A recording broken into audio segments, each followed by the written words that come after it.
एक परसेप्शन ये डेवलप हो रहा है कि शायद आईआरजीसी इस जंग को ख़त्म नहीं करना चाहती और वो इस जंग को मजीद बढ़ा रही है। तो नेतन्याहू के पास अपने लोगों को बताने या बेचने के लिए कुछ नहीं रह जाएगा। अभी बिल्कुल। उसने इनसिक्योरिटी पैदा की हुई अपने लोगों के दिमाग में कि जी जिनी है खुदा ना खास्ता ईरान, वो आपको खा जाएगा, मैं सेव करना चाहता हूं, मैं बचाना चाहता हूं तुम्हें। आप क्या समझते हैं कि ईरान में इस वक्त कितनी कुव्वत बाकी है, कितना मुकाबला कर सकता है वो इस तरह के एग्रेशन का? परसों मैं देख रहा था कि नेतन्याहू ने एक बयान दिया कि मेरे और प्रेसिडेंट ट्रम्प के इख्तलाफात 1% है, 99% हमारा एग्रीमेंट है। आप बिल्कुल। इंफ्रास्ट्रक्चर डेवलप कर सकते हैं, बिल्डिंगें बना सकते हैं, टेक्नोलॉजी ले सकते हैं। जो आप कैश पे नहीं खरीद सकते आज की दुनिया में, वो है आपका इमेज। आप किस तरह समझते हैं कि भारत एक पोटेंशियल मौके की तलाश में है कि पाकिस्तान के साथ कोई एक और मिस एडवेंचर करे? ये आपको कह सकता हूँ, हमारी मुसल्लह अफवाज अल्हम्दुलिल्लाह तीनों हर वक्त तैयार हैं। अगर कोई हिम्मत किसी ने की एक न्यू नॉर्मल सेट करने की, तो ना हमने अल्हम्दुलिल्लाह पिछले साल साबित करने की कोशिश की थी, एस्टैब्लिश ऐसी चीज करने की कोशिश की थी, तो आइंदा भी नहीं होगी।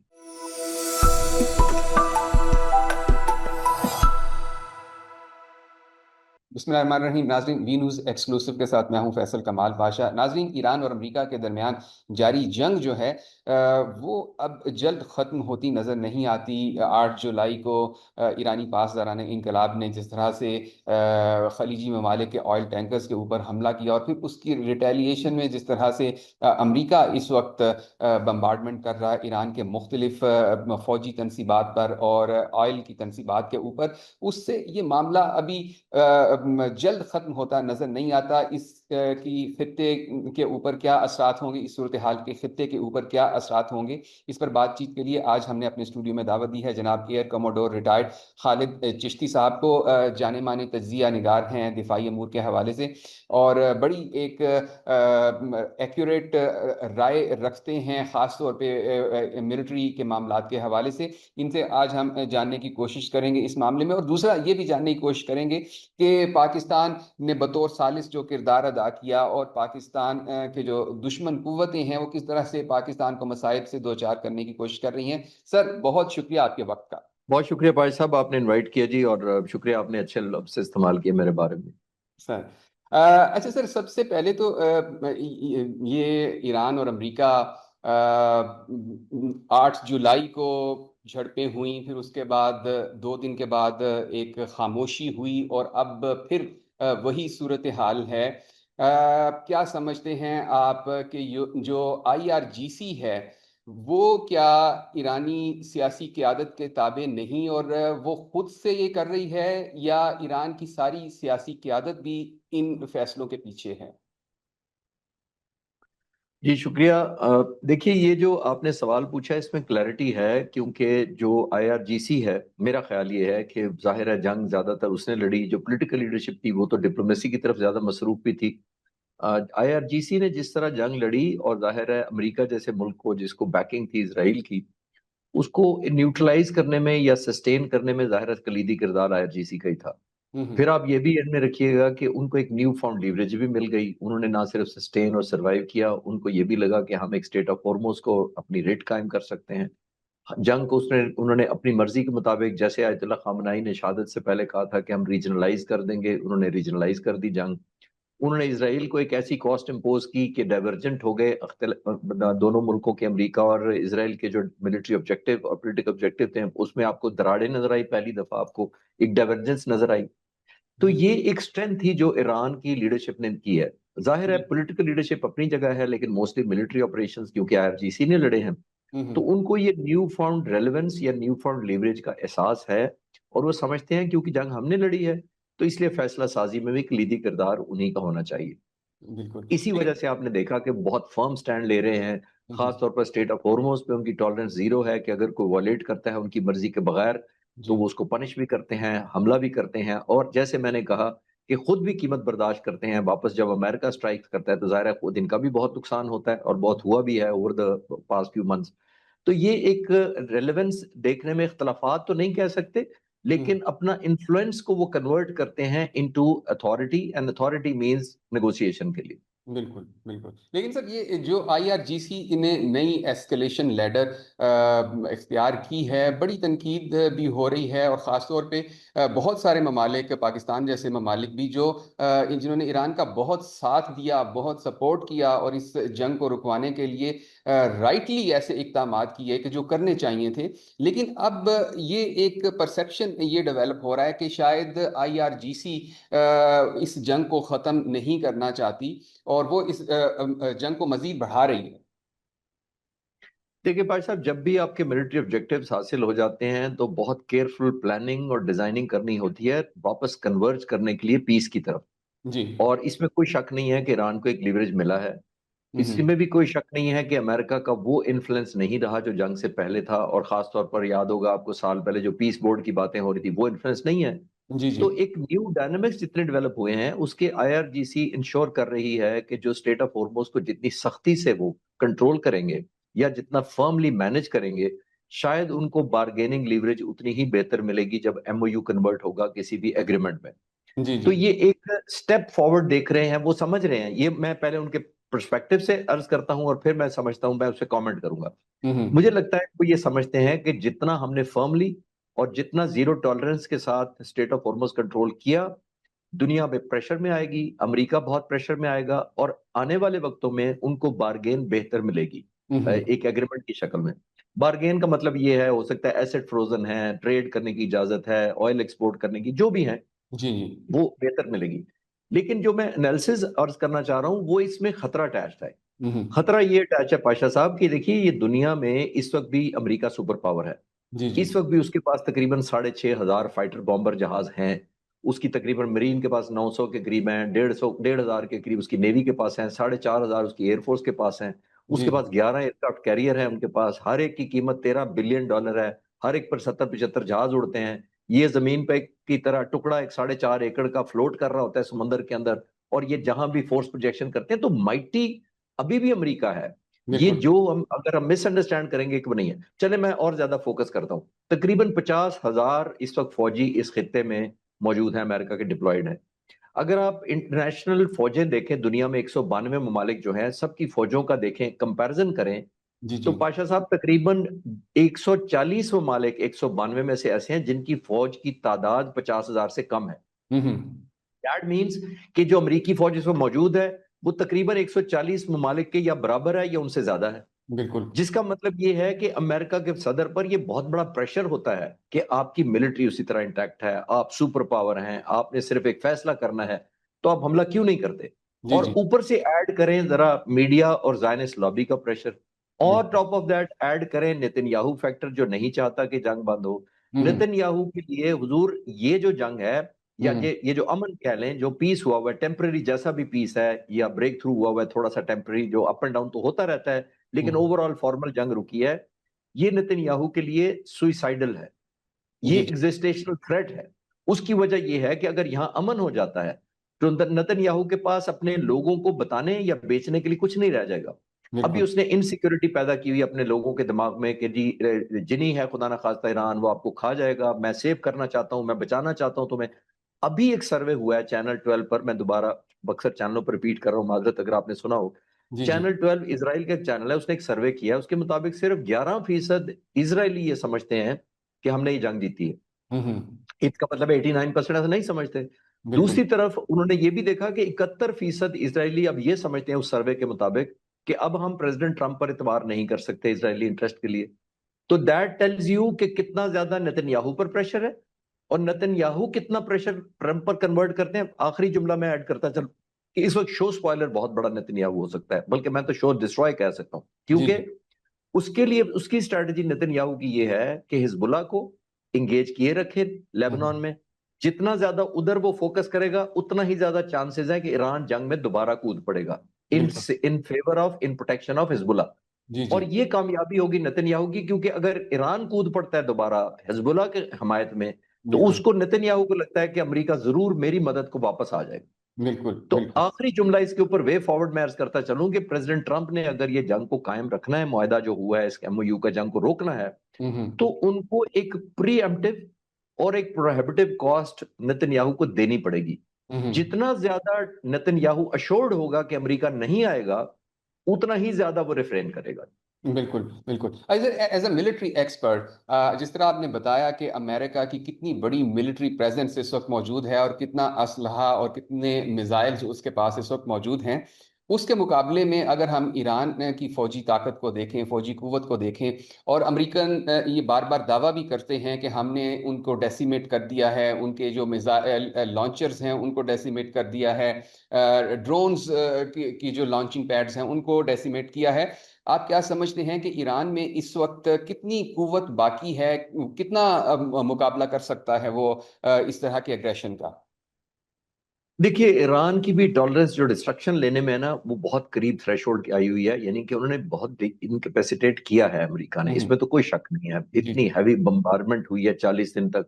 तकरीबन 20,000 उन्होंने पाशा साहब targets, institutions, universities, hiding out camps, training camps, missile batteries और लॉन्चर्स, इन पे हमले किए हैं उन्होंने। जी जी। इसमें कोई शक नहीं है कि उन्होंने सस्टेन जरूर कर लिया है, लेकिन ये नहीं कह सकते कि ईरान ने कीमत नहीं दी। हम्म। वो सिर्फ हुआ ये है कि एक गलती जो अमेरिकन प्रेसिडेंट से हुई, और मैंने आज नहीं कहा, जिस जी दिन जी। 28 फरवरी 2026 को जंग लगी थी, मैंने उस दिन कहा था कि प्रेसिडेंट ट्रंप ने ये नॉन स्टार्टर काम किया है, लीडरशिप को शहीद करके। नंबर टू, इन लोगों को, ईरानी लोगों को रिक्वेस्ट करके तुम हुकूमत को टेक ओवर कर रहे हो, मैं तुम्हारी मदद को आ गया हूं। ये दोनों नॉन स्टार्टर थे। बिल्कुल। अच्छा, अब आगे चलते हैं। उसके बाद लोगों के अंदर जो 39 लीडर इस दफा शहीद हुए हैं, हम्म। 37 लीडर पिछली जंग में शहीद हुए थे, 19 हम्म। न्यूक्लियर साइंटिस्ट मारे गए थे, हम्म। तकरीबन 4,000 अमवात या शहादतें अभी आम लोगों की हुई हैं। तो बिल्कुल। लोगों के अंदर अब ये जंग कम रह गई है, अब ये रिवेंज की शक्ल इख्तियार कर चुकी है। हम्म। आयतुल्ला खामनाई, अगर आप एग्री करेंगे कि नॉर्मल जिंदगी तबई मौत मर जाते इस दुनिया से, तो ये करोड़ों लोग या लाखों लोग नहीं आने थे। बिल्कुल वो सही बात। अपनी सॉलिडारिटी शो करने के लिए आए हैं कि हुजूर, हम इसी बंदे को पसंद करते थे। हम्म। अमेरिका को मैसेज दिया, प्रेसिडेंट ट्रंप ने भी हैरत का इजहार किया। तो मैं हम्म। कहने के कंक्लूड करते हुए ये अर्ज करूंगा कि ये ईरान के पास लेने को बहुत ज्यादा बीटिंग गुंजाइश नहीं है। हम्म। ईरान को भी चाहिए कि वो क्वेश्चन रहे, क्योंकि ट्रिगर करने वाले नेतन्याहू खास तौर पर, वो प्रेसिडेंट ट्रंप को वो बावर कराते रहते हैं कि आप सुपर पावर हैं, आप माइटी हैं, आप जो गो गेट इट टाइप के।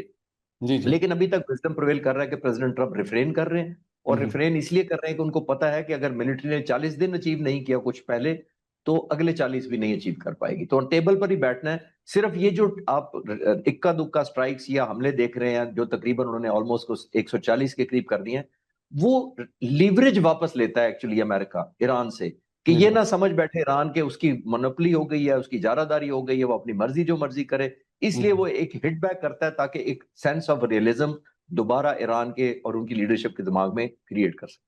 जी जी। अच्छा सर, नेतन्याहू भी जा भी रहे हैं एक दिफाई मायदे के लिए, अमेरिका जा रहे हैं। आप क्या समझते हैं कि ईरान की जो सिचुएशन है, वो उसको इस्तेमाल कर सकते हैं कि एक तरह से अमेरिका को थ्रेट बना के पेश किया जाए और अमेरिका की ज़्यादा से ज़्यादा इन्वॉल्वमेंट इसके अंदर शामिल की जाए, अमेरिका को ज़्यादा हमले करने पर मजबूर किया जाए? देखिए, नेतन्याहू ने पिछले सालों में 7 दौरे किए हैं अमेरिका के, जी 7 टाइम्स।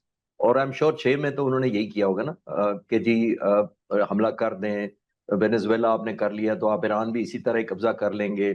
नेतन्याहू डेफिनेटली उनके एजेंडे में यही होगा कि एक एलिमेंट ऑफ इनसिक्योरिटी पैदा की जाए, और हम्म। अमेरिका को ये बावर कराया जाए कि आपने तो इस जिनी को कंट्रोल करना था, आपने तो उसको काबू पाना था, इसको एनहिलेट करना था, आपने तो ऑब्लिटरेट कर देना था इनके न्यूक्लियर प्लांट्स को। वो तो नहीं हुआ। जी और जी। अगर नहीं हुआ, तो कंटिन्यूस करें वॉर को, एक मेंटेन करें प्रेशर, और वो तबाही करते रहें। हम्म। ईरान का जो पोस्चरिंग, जिसके मैं पिछले सवाल के जवाब में अर्ज कर रहा था, कि ईरान को ये आइडिया होना चाहिए कि 50,000 सोल्जर अभी भी हैं। हम्म। अमेरिकन ने अभी 20 एयर टू एयर रिफ्यूलर इस एरिया में डिप्लॉय किए हैं, और एयर टू एयर रिफ्यूलर जंग लड़वाता है, जंग लड़ता नहीं है। इसका मतलब है कि इनेबलिंग कैपेसिटी कर रहा है अमेरिका अपनी डेवलप। Number two. जी। नंबर थ्री ये है कि एक साबित करके वो दोबारा कन्वर्जेंस अमेरिका और इसराइल के दरमियान आ रही है, क्योंकि जो ईरान ने बहुत फर्म स्टैंड लिया है, हम्म। उसका नुकसान ईरान को ये भी हो रहा है। फायदों के अलावा नुकसान ये हो रहा है कि अमेरिका और ईरान और इसराइल के दरमियान दूरियां कम हो गई हैं। हम्म। क्योंकि जैसे मैंने अर्ज किया कि नेतन्याहू फिर प्रेसिडेंट ट्रंप को कहेंगे कि देखा, अभी तक वो खत्म नहीं कर रहा अपनी जिद को, तो आप कंटिन्यू करें। अभी बिल्कुल आपने परसों मैं देख रहा था कि नेतन्याहू ने एक बयान दिया कि मेरे और प्रेसिडेंट ट्रंप के इख्तलाफात 1% है, 99% हमारा एग्रीमेंट है। बिल्कुल। दैट शोज कि जितना ज्यादा ईरान रेजिस्ट करेगा, और फर्म रहेगा और फ्लेक्सिबिलिटी बिल्कुल नहीं दिखाएगा, उसका साइड इफेक्ट यही है कि कन्वर्जेंस होती जाएगी नेतन्याहू की और प्रेसिडेंट ट्रंप की। जी। अच्छा सर, ये बताइए कि पाकिस्तान में अभी एक नए दहशतगर्द हमलों की लहर आई है। टीटीपी भी बहुत ज़्यादा मुतहर्रिक हो गई, डीएलए भी बहुत ज़्यादा मुतहर्रिक हो गई। कि आप क्या समझते हैं कि पाकिस्तान की ये जो मीडिएशन पोजीशन बनी थी इस वार के दरमियान, और पाकिस्तान को जो इज्जत और मकाम मिला था, अब ये जो खित्ते की दीगर ताकतें हैं, खासतौर पे भारत है, इजराइल है, ये अब पाकिस्तान को इस तरह से अपने अंदरूनी मसाइल के अंदर उलझाना चाहते हैं? जी, मैं तो काफी दिन से यही अर्ज कर रहा हूं कि देखिए, हमारी जो न्यू फाउंड रेलेवेंस है पिछले तकरीबन 13 महीनों में, मई 2025 से लेकर अल्हम्दुलिल्लाह जून 2026 तक, जी जी। ये बिल्कुल नहीं भारी होगी बहुत सारे ममालिक को, और खास तौर पर इंडिया को और इसराइल को तो बिल्कुल नहीं भारी होगी।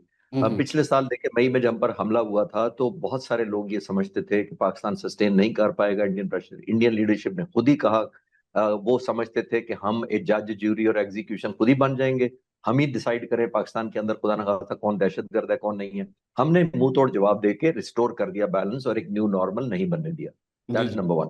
13 महीने के अंदर हमने वो मुज़ाकरात करा दिए, अल्हम्दुलिल्लाह एक प्लेटफॉर्म दिया, एक एनेबलिंग कंट्रीब्यूशन दी, और सबसे बढ़कर दुनिया ने हमें जाना कि ये दहशतगर्द मुल्क नहीं है, ये दहशतगर्दी का खुद विक्टिम भी है, उसके होने के बावजूद ये कंट्रीब्यूट कर रहा है positively to the world peace. जी अब जी। ये रेलेवेंस जो हमारी है वो दुनिया में नहीं भारी। पाशा हम्म साहब, आप एग्री करेंगे कि देखिए, आप मिलिट्री माइट खरीद सकते हैं, जहाज, वेपन, सबमरीन, टैंक्स, सब कुछ खरीद सकते हैं, आप बिल्कुल। इंफ्रास्ट्रक्चर डेवलप कर सकते हैं, बिल्डिंगें बना सकते हैं, टेक्नोलॉजी ले सकते हैं। जो आप कैश पे नहीं खरीद सकते आज की दुनिया में, वो है आपका इमेज, बिल्कुल। आपकी परसेप्शन, बिल्कुल। आपका बयान कौन मानना है, आपकी क्रेडिबिलिटी। ये हम्म। नहीं आप खरीद सकते सिर्फ बिल्कुल। पैसों से। तो अल्हम्दुलिल्लाह हमें बगैर पैसों की एक चीज मिली है, दुनिया को नहीं हजम हो रही। हम्म। अब कंक्लूजन में इस सवाल के जरूर कहना चाहूंगा कि कुछ हमें भी करने की जरूरत है। वो शायद हम्म। अगले सवाल अगर आप पूछेंगे तो उसमें बात करूंगा। हमें भी बहुत कुछ हाउस एंड ऑर्डर करने की जरूरत है। 78 सालों से जो कुछ हो गया, इनवर्ड भी हमें देख के ऐसे एरियाज में जिसको दुश्मन हमारा एक्सप्लॉइट करता है, हम्म। उसको भी एड्रेस करना चाहिए, क्योंकि दुश्मन आपको स्पेयर नहीं करता, दुश्मन बिल्कुल। आपको एक एहसान नहीं करेगा, आपको लेट को करके आपकी जरा सी भी कमजोरी को देखेगा, वो मल्टीप्लाई करना चाहेगा। तो बिल्कुल। ये लहर मैं ओवरऑल इसी सिनेरियो में देख रहा हूं कि पाकिस्तान को ट्रस्टवर्दी पार्टनर ना समझा जाए, हम्म। एक पीस लविंग मुल्क के तौर पे ना पेश होने दिया जाए, हम्म। इन्वेस्टमेंट ना आ जाए, इकोनॉमी ना ग्रो कर जाए, हमारी डेवलपमेंट ना हो जाए, ईरान के साथ तेल की पाइपलाइन ना चल पड़े, टूरिज्म ना शुरू हो जाए। तो जी। ये सब कुछ आई थिंक एक बिगर पिक्चर का ये उसी की कंटिन्यूएशन। सर, क्या लूप होल्स आप देखते हैं पाकिस्तान की इस दिफाई स्ट्रेटजी के अंदर? किस तरह से पाकिस्तान को इन जो कुव्वतें हैं, दुश्मन कुव्वतें हैं, इनका मुकाबला करना चाहिए? देखिए, पहले मैं एक छोटा सा डाटा से साबित करने की कोशिश करता हूं कि चैलेंजेस क्या हैं, जो कि जेन्युइन चैलेंजेस है। जी। देखिए, इस वक्त पहले डिस्कस करते हैं कि हमारे चारों सूबों में पर स्क्वायर किलोमीटर पॉपुलेशन कितनी है, उससे हम्म। आपको इंटेंसिटी होगी अंदाजा।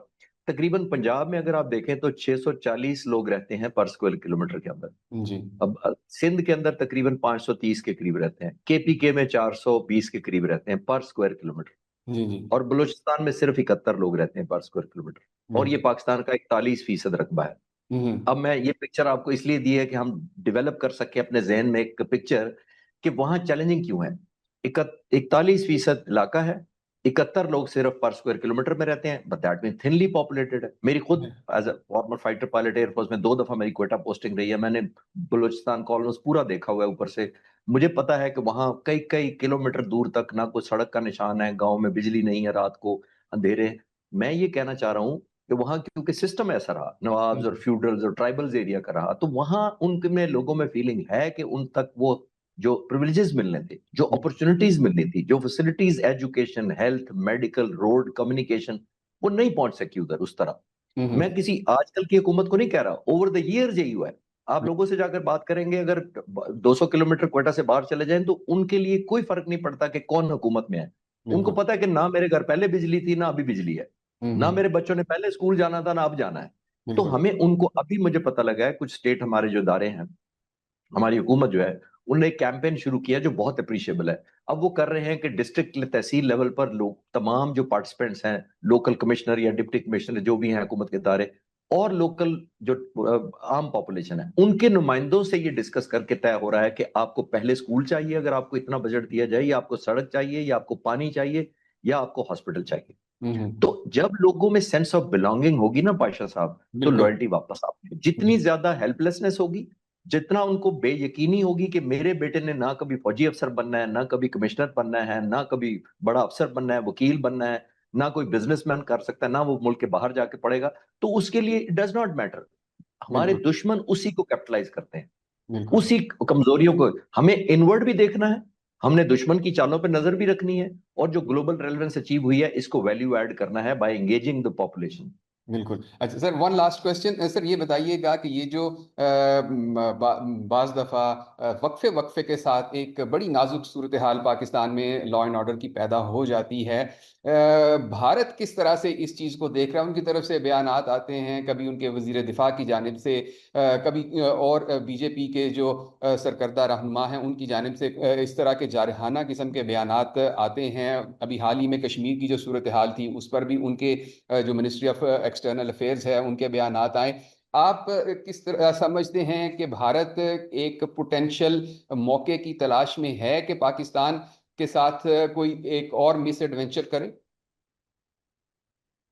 मेरा ख्याल है एक साल के अंदर तो कोई हिंदुस्तान ने कोई ऐसी डेवलपमेंट या ऐसी कोई मिलिट्री इंडक्शन तो नहीं की कि उनकी मिलिट्री उनको मुख्तलिफ रिजल्ट देकर दिखा सके। दैट मीन जो पिछले साल हुआ था, मेरा नहीं ख्याल उस पर डेवलपमेंट है। अक्सर लोग मुझसे पूछते हैं कि जंग हो सकती है या हिंदुस्तान हमला कर सकता है, तो मैं जवाब में कहता हूँ कर सकता है, लेकिन फिर हमें भी तो कोई पाबंदी नहीं ना जवाब देने की। तो बिल्कुल। लास्ट टाइम भी यही हुआ था। जब बिल्कुल। कोई ऑफेंस लॉन्च करता है पाशा साहब, तो उस पे ऑब्लिगेटरी होता है कि उसने वॉर ऑब्जेक्टिव हासिल करने होते हैं। जी जो जी। ऑफेंस करता है उसके पास इनिशिएटिव होता है, उसके पास प्लेस ऑफ चूजिंग होती है, वेपन चॉइस होता है, टाइमिंग उसकी मर्जी से होते हैं, शॉक एंड सरप्राइज इफेक्ट उसके पास होता है। तो इतने एडवांटेज के साथ तो उस पर लाजिम है कि अपनी कौम को कुछ वॉर ट्रॉफी दिखाए कि मैं ये ट्रॉफी जीत कर आया हूँ। बिल्कुल। हिंदुस्तान ने पिछली दफा नहीं दिखाई। तो मेरा नहीं ख्याल अभी इन्होंने कुछ कर लिया ऐसा कि वॉर ट्रॉफी दिखाएं। लेकिन मैं ये आपको कह सकता हूँ हमारी मुसल्लह अफवाज अल्हम्दुलिल्लाह तीनों हर वक्त तैयार हैं। अगर कोई हिम्मत किसी ने की एक न्यू नॉर्मल सेट करने की, तो ना हमने अल्हम्दुलिल्लाह पिछले साल साबित करने की कोशिश की थी, एस्टैब्लिश ऐसी चीज करने की कोशिश की थी, तो आइंदा भी नहीं होगी। नाज़रीन, आपने air commodore retired Khalid Chishti साहब की गुफ्तगू समाअत फरमाई। उनका यही कहना था कि खित्ते की जो सूरत हाल है, ईरान अमरीका की जो सूरत हाल है, इसको काम डाउन करने की ज़रूरत है, क्योंकि नेतन्याहू साहब जा रहे हैं अमरीका के दौरे पर, और उनके दरमियान जो कन्वर्जेंस है वो बहुत सारे इशू के ऊपर है, और इसको ज़्यादा बढ़ने का मौका नहीं देना चाहिए। दूसरा, उन्होंने फरमाया कि पाकिस्तान को इनवर्ट अपने जो अंदरूनी हालात हैं इनको भी देखने की जरूरत है, और अपनी एक जो लेवरेज और एक इमेज पाकिस्तान का दुनिया में उभर कर सामने आया है, उसको महफूज करने की जरूरत है। अब तक के लिए इजाजत दीजिए। अल्लाह हाफिज।